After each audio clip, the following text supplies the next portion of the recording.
The live TV, सच सबसे आगे।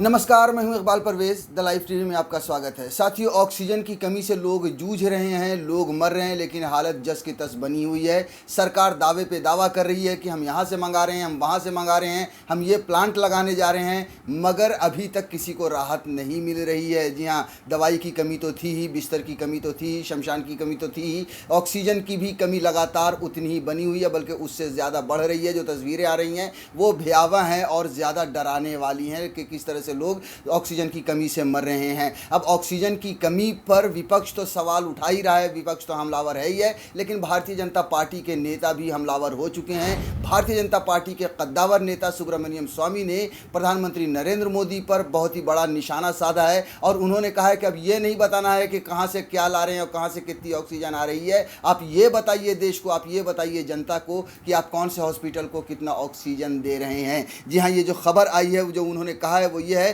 कि सरकार को ये बताना चाहिए कि कितनी ऑक्सीजन किन किन अस्पतालों में भेजी गई है। पिछले साल ऑक्सीजन की किल्लत की चेतावनी के बाद भी सरकार ने परवाह नहीं की। जी हाँ, जब 2020 में जब पहली कोरोना की लहर आई थी और ऑक्सीजन की कमी जब महसूस हुई थी, किल्लत होने लगी थी, तब भी उससे सरकार ने कुछ सीखा नहीं। हाँ, प्रधानमंत्री नरेंद्र मोदी ने पीएम केयर फंड से उस समय पर करीब 100 से 150 ऑक्सीजन प्लांट लगाने की बात की थी। यहाँ तक कि खबर ये भी है कि 75 ऑक्सीजन प्लांट के टेंडर भी दिए गए थे, मगर अब तक कोई ऑक्सीजन प्लांट नहीं बना और नतीजा ये हुआ कि जब दूसरी कोरोना की महामारी शुरू हुई तो हालत और भयावह हो गई, लोग सांस नहीं ले पा रहे हैं। और तो और सबसे बड़ी बात ये भी है कि अब इतनी किल्लत हो गई है कि भारतीय जनता पार्टी के नेताओं को भी अगर मदद की ज़रूरत है, ऑक्सीजन की ज़रूरत है, तो वो मांग रहे हैं कांग्रेस के नेताओं से, कांग्रेस के जो कार्यकर्ता हैं, जो ज़मीनी लेवल पर जो काम कर रहे हैं, उनसे मांग कर रहे हैं। जी हाँ, ये भी हम आपको खबर बताएंगे, लेकिन उससे पहले जो सुब्रमण्यम स्वामी ने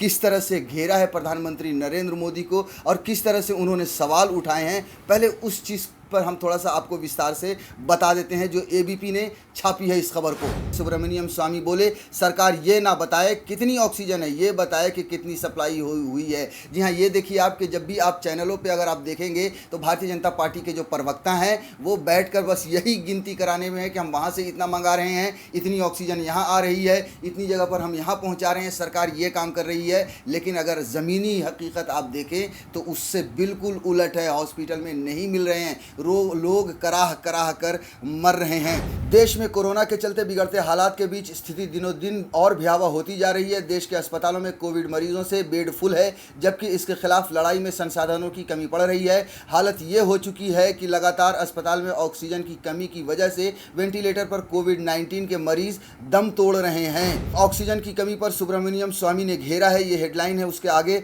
उसके बाद लिखा है कि कोरोना के विकराल रूप की वजह से बनी इस स्थिति और ऑक्सीजन की भारी किल्लत के बीच बीजेपी के राज्यसभा सांसद और पूर्व केंद्रीय मंत्री सुब्रमण्यम स्वामी ने अपनी ही सरकार को घेरा है। उन्होंने सोमवार को ट्वीट करते हुए कहा, सरकार को यह कहना बंद कर देना चाहिए कि कितना ऑक्सीजन हमारे पास उपलब्ध है, बल्कि ये कहना चाहिए कि कितनी हमने सप्लाई की है और किन किन अस्पतालों में भेजे हैं। स्वामी ने आगे कहा, पिछले साल अक्टूबर में ही स्टैंडिंग कमेटी फॉर हेल्थ ने यह चेताया था कि ऑक्सीजन सिलेंडर और सप्लाई की भारी किल्लत है, सरकार ने उसकी कोई परवाह नहीं की। जी हाँ, सरकार ने परवाह नहीं की। 1 साल का समय मिला जबकि स्टैंडिंग कमेटी ने चेताया कि ऑक्सीजन की कमी हो सकती है, मगर ये सरकार ऐसी सरकार है जो कभी भी किसी की भी परवाह नहीं करती, किसी का मशवरा नहीं सुनती, किसी के सुझाव को नहीं लेती, बल्कि उस पर उल्टा पलटवार करती है। और आज नतीजा आप देख रहे हैं कि पिछले 1 साल का समय मिलने के बाद भी सरकार ने क्या किया। सरकार ने सिर्फ और सिर्फ चुनाव लड़े हैं, चुनाव जीतने की तैयारी की है, अपने अमीर दोस्तों की मदद की है। देश की जीडीपी भले गर्क में चली जाए, इनके अमीर दोस्तों की जीडीपी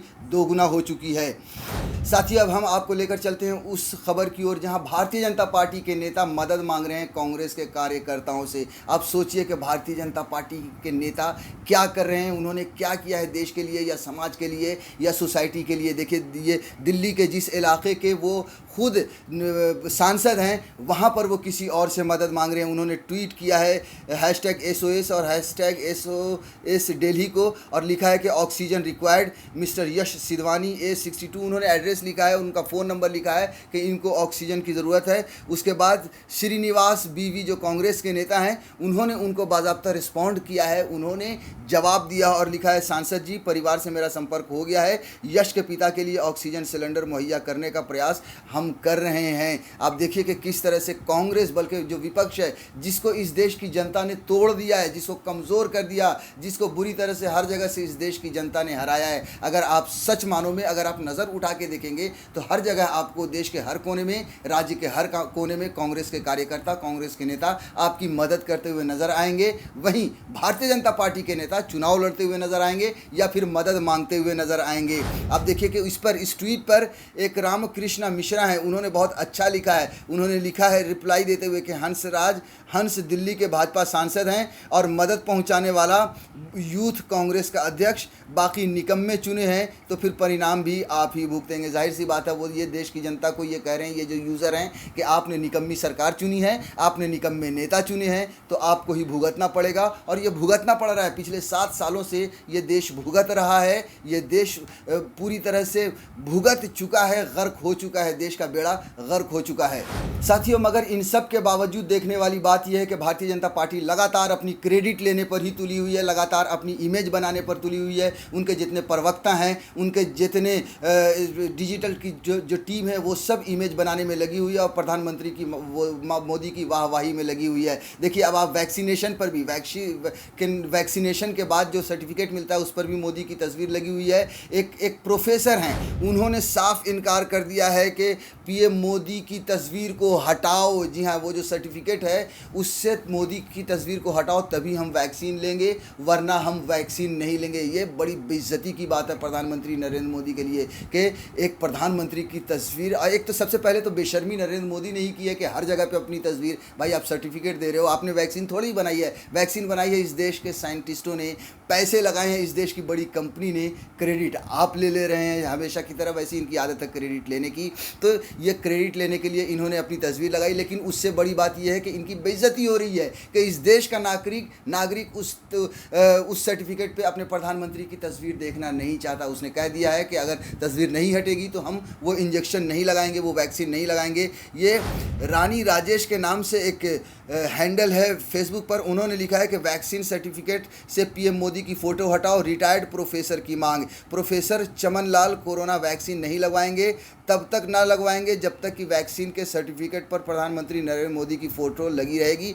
74 साल के इस रिटायर्ड शिक्षक ने अपनी बात पंजाब के मुख्यमंत्री अमरिंदर सिंह को एक चिट्ठी लिखकर बता दी है। प्रोफेसर चमन लाल पंजाब विश्वविद्यालय और JNU में पढ़ा चुके हैं। तो ये हालत है, जाहिर है कि इतनी बड़ी बेइज्जती की बात, इससे बड़ी बेइज्जती की बात क्या होगी कि प्रधानमंत्री का चेहरा लोग देखना नहीं चाह रहे हैं। जी हाँ, लोग देखना चाह रहे हैं, लेकिन जो कुछ अंधभक्तों की जो थोड़ी बहुत जो संख्या बची हुई है, बस वही देखना चाह रहे हैं। वरना उनके अलावा अगर आप हकीकत देखें तो देश की बहुत बड़ी ऐसी संख्या है, देश के बहुत ज़्यादा ऐसे नागरिक हैं जो अब प्रधानमंत्री नरेंद्र मोदी की तस्वीर देखना नहीं चाहते, उसका नाम लेना नहीं चाहते। और देखिए, भारतीय जनता पार्टी की और नरेंद्र मोदी की क्रेडिट लेने की जो आदत है, उस पर भी कटाक्ष कर चुके हैं भारतीय जनता पार्टी के ही सांसद सुब्रमण्यम स्वामी। और वो ये कह चुके हैं कि जब देश में कोरोना की संख्या कम हो रही थी तो आप क्रेडिट ले रहे थे, अब जब दोबारा बढ़ रही है तो अब जिम्मेदारी कौन लेगा। और उन्होंने अंधभक्त को गंधभक्त तक कह दिया था, मोदी के जो भक्त हैं उन्हें गंधभक्त तक कह दिया था। ये जब दूसरी लहर आई थी और फिर से जब कोरोना की संख्या बढ़ने लगी संक्रमितों की, तब सुब्रमण्यम स्वामी ने ये सवाल उठाया था और निशाना साधा था प्रधानमंत्री नरेंद्र मोदी पर। और उन्होंने कहा था, भाजपा नेता का प्रधानमंत्री पर निशाना, बोले जब कम हुआ कोरोना तो गंधभक्तों ने किसे दिया क्रेडिट, अब कौन लेगा जिम्मेदारी। भारत में कोरोना वायरस के केस तेज़ी से बढ़ते जा रहे हैं। ये उस वक्त की अप्रैल की खबर हम आपको बता रहे हैं कि भारत में कोरोना वायरस के तेज़ी से बढ़ते जा रहे हैं। पिछले साल 24 घंटे में देश में 93,000 से ज़्यादा नए केस सामने आए हैं। इसे लेकर विपक्ष के नेता लगातार केंद्र सरकार पर निशाना साध रहे हैं। कई नेताओं का कहना है कि सरकार महामारी को लेकर गंभीर नहीं है। इस बीच संक्रमण को लेकर सरकार को घेरने वाले नेताओं में भाजपा सांसद सुब्रमण्यम स्वामी का नाम भी जुड़ गया है। स्वामी ने रविवार को एक ट्वीट के जरिए मोदी समर्थकों समर्थकों और अंधभक्त और गंधभक्त तक कह दिया। जी हाँ, मोदी समर्थकों को अंधभक्त और गंधभक्त तक कह दिया। राज्यसभा से भाजपा सांसद सुब्रमण्यम स्वामी ने कहा, पिछले साल अप्रैल में जब कोरोना वायरस के केस 1 लाख रोजाना आ रहे थे और फिर नवंबर में 10,000 तक गिर गए, तब इसका अंधभक्तों और गंधभक्तों ने इसका श्रेय किसे दिया? यानी वो पूछ रहे हैं किसे दिया। जाहिर सी बात है नरेंद्र मोदी को दे दिया था। अब फिर कोरोना के केस फिर से 1 लाख के करीब आ चुके हैं, तो इसका श्रेय कौन लेगा? वो पूछ रहे हैं कि आपने क्रेडिट किसको दिया था? नरेंद्र मोदी को दिया था, यानी गंध भक्तों ने क्रेडिट नरेंद्र मोदी को दिया। और अब जब फिर से कोरोना की संख्या बढ़ गई है तो आप इसका जिम्मेदार किसे मानते हैं? जाहिर सी बात है नरेंद्र मोदी को। लेकिन ये जो भाजपा सांसद हैं वो भी नरेंद्र मोदी को मानते हैं, पूरे देश की जनता भी नरेंद्र मोदी को मानती है, अदालत भी नरेंद्र मोदी को मानती है, पूरी दुनिया भी नरेंद्र मोदी को मान रही है, कुछ गंध भक्तों को और अंध भक्तों को छोड़कर। द लाइव टीवी, सच सबसे आगे।